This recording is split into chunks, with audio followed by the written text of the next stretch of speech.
자, 다음 수업을 시작합니다. 우리가 이제 조선의 초기의 왕들의 업적에 대해서 배웠죠.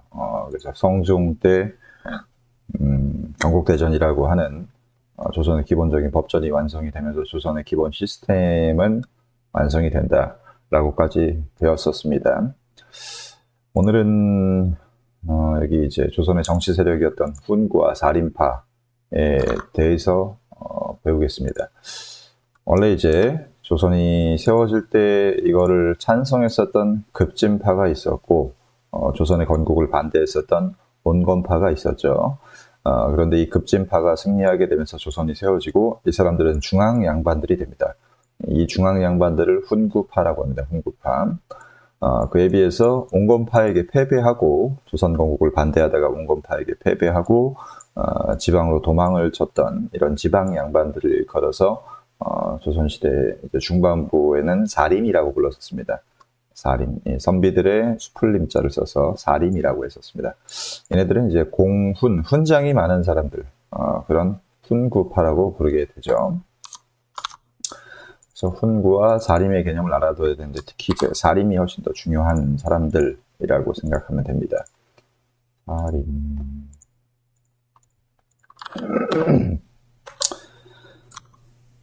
그렇게 해서 얘네들은, 홍구파들은 중앙양반으로 계속 성장을 해 갔었는데, 얘네들이 이제 하나의 큰 세력을 형성하게 됐던 것은 자기 조카를 죽이고 왕위에 올랐던 세조 때입니다. 세조 때 이 사람이 조카를 죽이고서 왕위에 오르는, 그러니까 반란을 통해서 왕이 됐었기 때문에 그 반란 과정에서 도움을 줬었던 관리들에게 굉장히 또 많은 훈장을 나눠줍니다. 그러면서 조선을 건국했을 때 이제 훈장을 받았던 사람들부터 시작을 해서 여기 중간에 여기 태종 이방원이 반란을 이끌 때 훈장을 받았던 사람들, 그리고 특히 여기 세조 때 훈장을 받았던 사람들이 엄청나게 많아지게 되면서 이 훈구파라고 하는 정치 세력이 형성되기 시작을 합니다. 즉 세조의 즉위에 공을 세운 정치적인 그런 세력이라고 보면 되고, 조선 초반부였던 15세기 때 중앙 정치를 장악했었던 중앙 양반들이야. 중앙 양반들. 얘들은 중앙 양반들을 이야기한다. 중앙 양반들. 그래서 중앙의 모든 걸 장악했기 때문에 엄청나게 막대한 권력이나 그리고 재산 같은 것들이 있었던 그런 세력이라고 볼 수가 있겠죠. 그에 비해서 얘네 사림들은 고려 말 조선 건국에 반대했었던 세력들 중에서 특히 길제라고 하는 학자가 있었습니다. 건국에 반대했었던 길제라는 학자의 제자들이 이어져 내려온 지방 양반들입니다. 지방 양반들. 요 사족이라는 건 양반이라는 뜻입니다. 지방 양반들을 사림이라고 했었고, 얘네들은 권력이 막 처음에는 강하지는 않았었어. 그래서 지방 양반들이었었다. 그래서 비교를 해보겠습니다. 얘네는 중앙 양반들이었었기 때문에 주로 대지주 출신들이 많겠죠. 엄청나게 넓은 땅을 가지고 있었고, 당연히 중앙의 권력이 모이는 것을 좋아했었으며, 얘네가 처음 나라를 건설을 해서 이끌었던 애들이기 때문에 나라의 부국강병을 좀 추진하는 그런 모습이 있었습니다. 그러다 보니까 얘네들은 나라의 부국강병을 추진하다 보니까는 나라의 핵심 사상인 성리학 이외에도 다른 사상들, 뭐 과학기술이 있으면 갖다 쓰기도 하고, 도교가 국가 통합에 도움이 되면 도교를 갖다 쓰기도 하고 하는 이런저런 모든 사상들에 좀 관대한 측면이 있었습니다. 그러다 보니까는 성리학을 어기는 그런, 국가의 핵심 사상이었던 성리학을 어기는 그런 행동을 하기도 했었는데, 선생님이 항상 강조했지만 성리학, 즉 유교는 인자한 국왕을 굉장히 중요한 정치의 기준으로 삼았었는데, 세조는 자기 조카를 죽이면서 왕이 된 사람이란 말이야. 전혀 인자하지 않고 폭군의 측면에 가까운 측면이 있었기 때문에 요 성리학하고는 약간 거리가 먼 왕이었었죠. 그래서 이런 세조 같은 사람들이 성리학을 어기고 인자한 왕이 아니라 굉장히 무서운 폭군으로 변해가니까는 요 사림은 그걸 비판하면서, 옛날에 이제 조선시대 때는 지방 양반들이 상소문도 많이 올린다고 했었죠. 그래서 이 사람들은 성리학을 엄청나게 강조합니다. 즉 성리학 이외의 사상에는 굉장히 배타적인 측면들을 보이기까지도 합니다.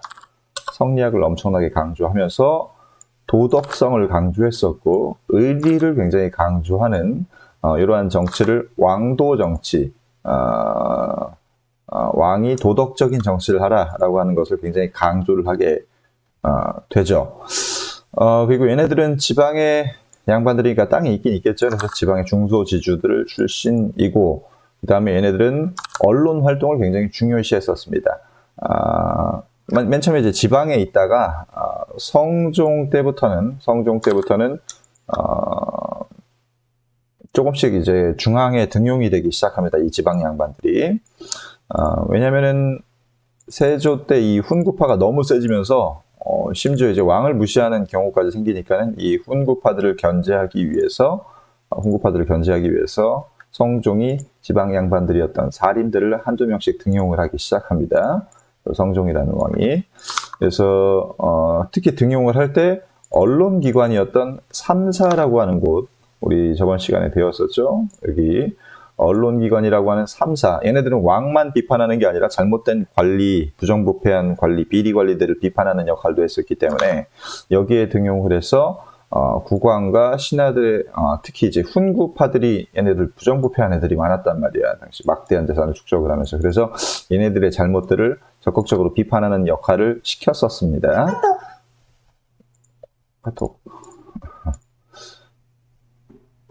그 다음엔 얘네들은 지방 양반들이었기 때문에 당연히 향촌자치, 즉 지방자치를 추구하는 그런 정치적인 입장을 가지고 있었고, 그래서 이렇게 훈구파와 사림파, 중앙양반, 지방양반의 대립이 발생하고 있었는데, 얘네 사림파가 성종 때 중앙정치계에 진출을 하기 시작을 하면서 이 갈등이 굉장히 심해지고, 그렇게 되면서 그 과정에서 아직은 훈구파가 훨씬 더 중앙양반이기 때문에 힘이 더 세겠죠. 그래서 훈구파에 의해서 사림파가 화를 입는 사건인 사화라고 하는 것이 발생하게 됩니다. 사화. 공론이라는 건 여론을 얘기합니다. 여론, 언론들을 내세워서 훈구파의 부정부패를 굉장히 비판을 많이 하니까는 갈등이 심해져가지고 훈구파가 사림파들을 싹 쓸어버리는 사화라고 하는 것이 여기 지금 2개만 나오지만 원래는 총 4개의 사화가 있었습니다. 4번의 사화. 4번의 사화. 무오사화, 갑자, 기묘, 을사사화 등이 있는데, 먼저 첫 번째로 무오사화라고 하는 무오사화라고 하는 사건.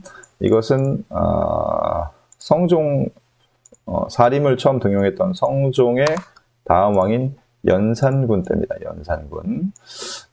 연산군 우리나라 희대의 또라이 왕이었었죠.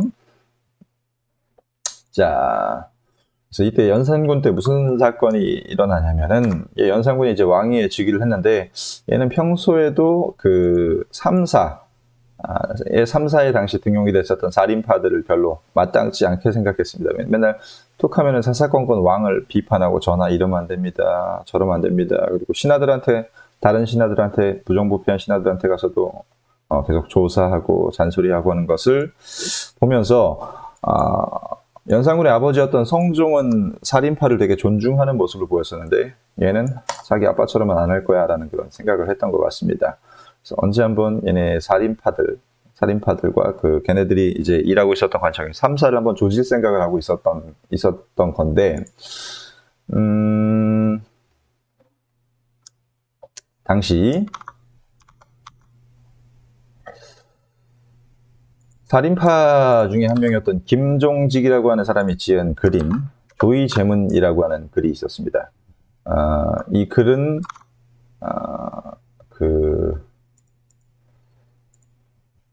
조카를 죽이고 왕이 된 세조를 비판하는 글이었습니다. 이 세조는 이 연산군의 할아버지였단 말이야. 그래서 감히 이제 왕을 비판을 해?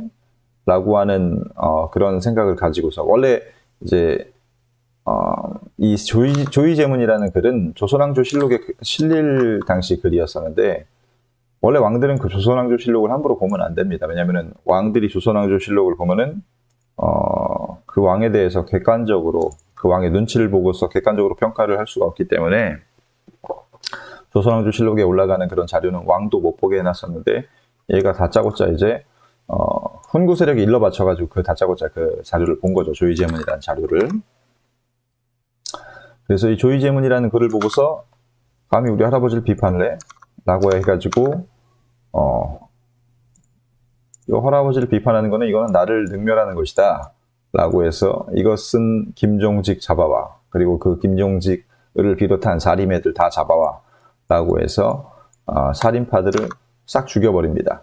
근데 이 조이제문이라는 걸 아까 얘기했지만 홍구파가 일러바친 글입니다. 살인파들이 이런 걸 지었대요 라고 하면서 홍구파들이 일러바쳐가지고 결국은 살인이 화를 입었던 사건, 이것을 모사화라고 합니다. 모사화.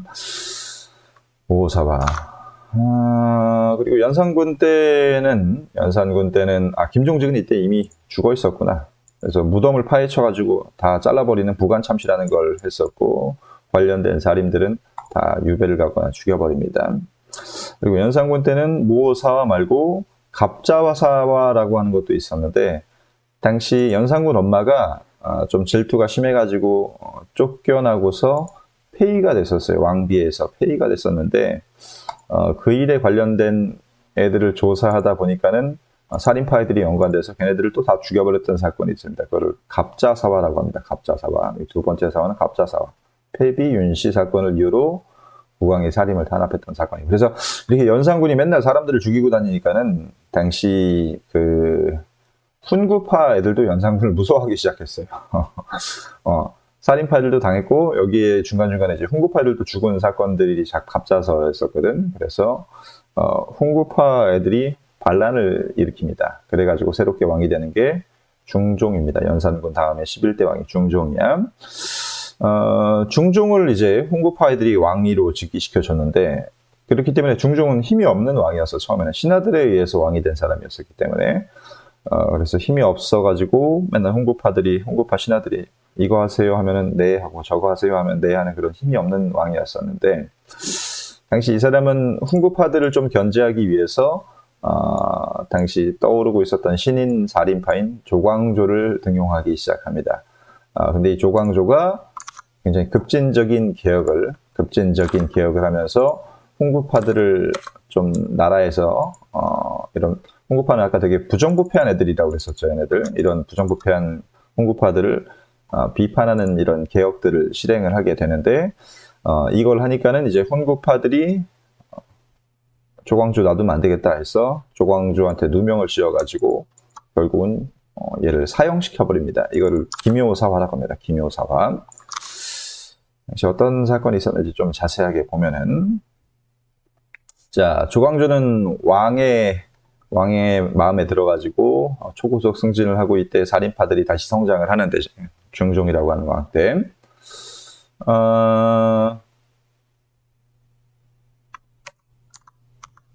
이때 조광조는 높은 관직에 오르게 되면서 훈구파를 비판하는 그런 개혁들을 한다고 했었죠.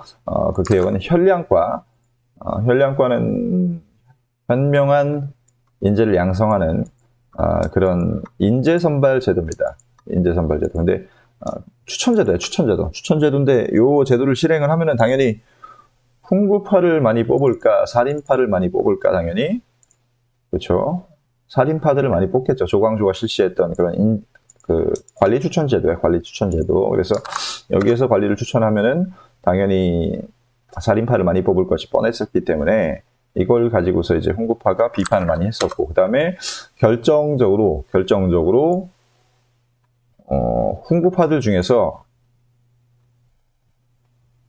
특별히 한 게 없는데도 훈장을 받은 애들이 있어.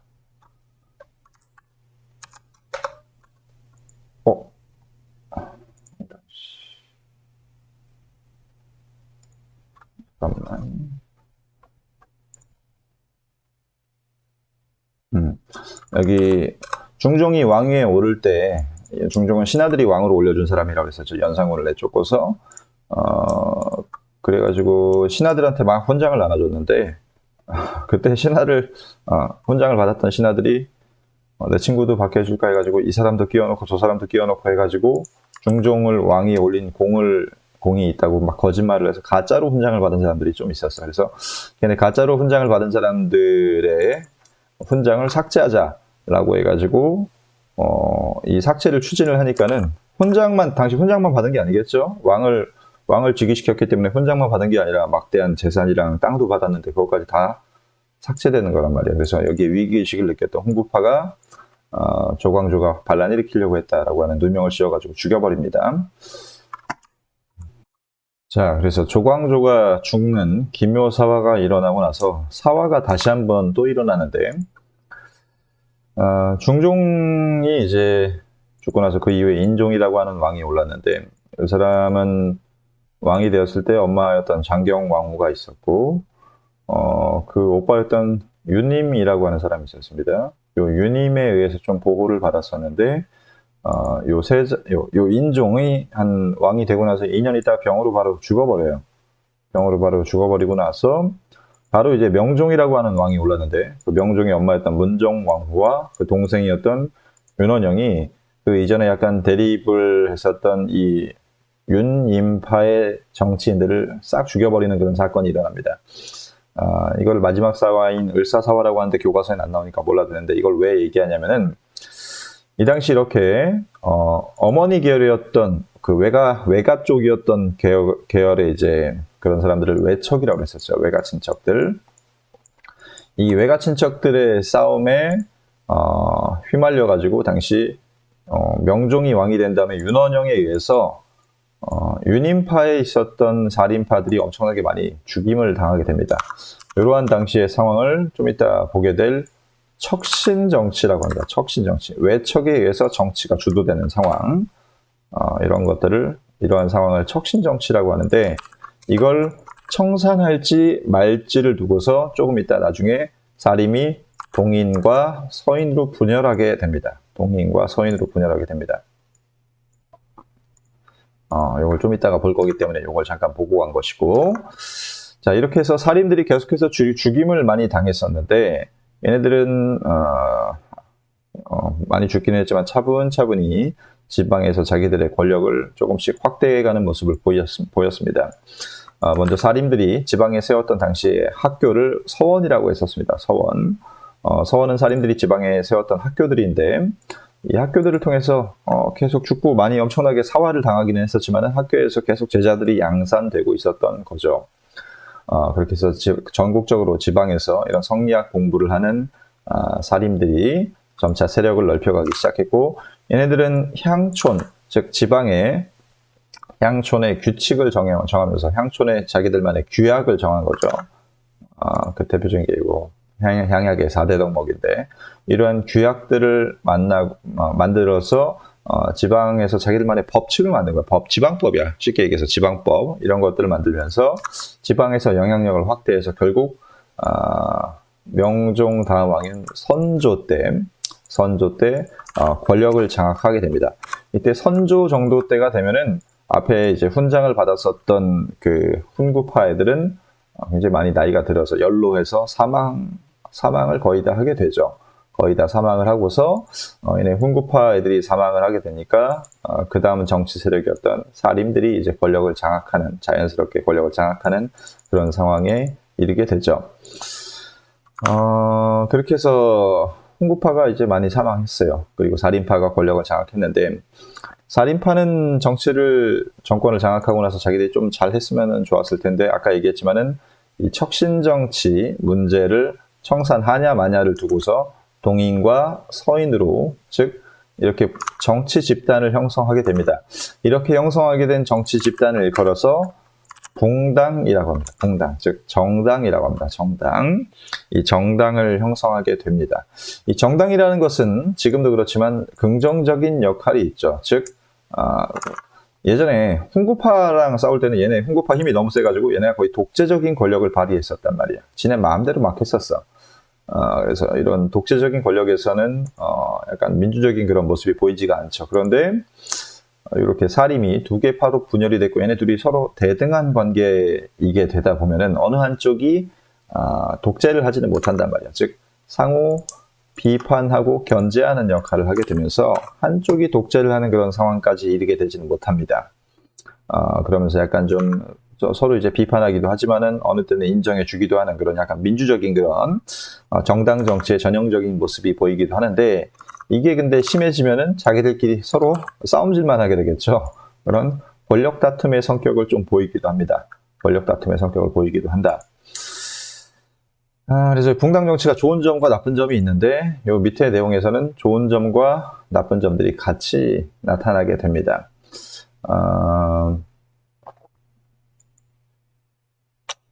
밑에 선조 때의 내용 일단 먼저 보면은 선조 때 내용을 먼저 보면은 선조 때는 처음으로 붕당이 형성됩니다. 아까도 얘기했지만은 이 외척들을 정치에 참여시킬 거냐 말 거냐. 아까 앞에서 윤원형과 윤임이라고 하는 외척들이 있다고 했었죠. 외가 친척 출신의 정치인들인데 얘네들을 정치에 참여시켜도 되냐 마냐라는 거야.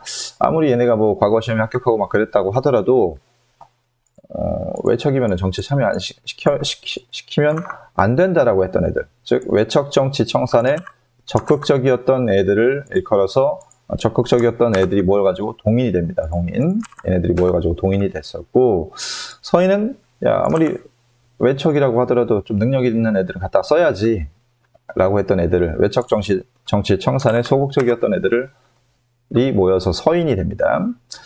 동인들은 주로 이제 그 후배들이 많았었어요. 후배들, 좀 젊은 애들. 신진사림인데, 서인들은 기성, 선배, 사림들이 많았었습니다. 동인은 주로 이황의 제자들이 많았었고, 그 다음에 서인은 이의 제자들이 많았었습니다. 그리고 동인은 주로 영남, 경상도 지방 출신의 사림들이 많았었고, 서인은 경기 충청 지방의 사림들이 훨씬 더 많았었습니다. 얘네들은 이 외척 정치 청산만 가지고서 싸웠던 것은 아니고, 하나 더 이유가 있습니다. 이조전랑이라고 하는 관리를 서로 차지하기 위해서, 당시 2조라고 하는 6조에 2호 예병 형공이 있었죠. 그 6조의 2조라고 하는 곳은 관리를 임명하는 곳이었는데, 그곳에 전랑이라고 하는 관직을 동인과 서인이 서로 차지하려고 싸우다 보니까는 여기 좀 중요한 관직이야. 관리 추천권이 있었던 관리야. 관리를 추천할 수 있었던 권한이 있었던 관리였기 때문에 얘를 장악하면은 많은 관리들을 자기들이 추천해가지고 배출할 수 있었고, 그에 따라서 이걸 서로 가지려고 하다 보니까 이제 동인과 서인으로 나뉘어지게 됩니다. 이렇게 해서 사림은 동인과 서인으로 나뉘어지게 됐고, 서로 이제 번갈아 가면서 권력을 차지를 해요. 한 번은 동인이 했다가, 한 번은 서인이 했다가, 그런 식으로 해서 권력을 차지를 하게 되는데,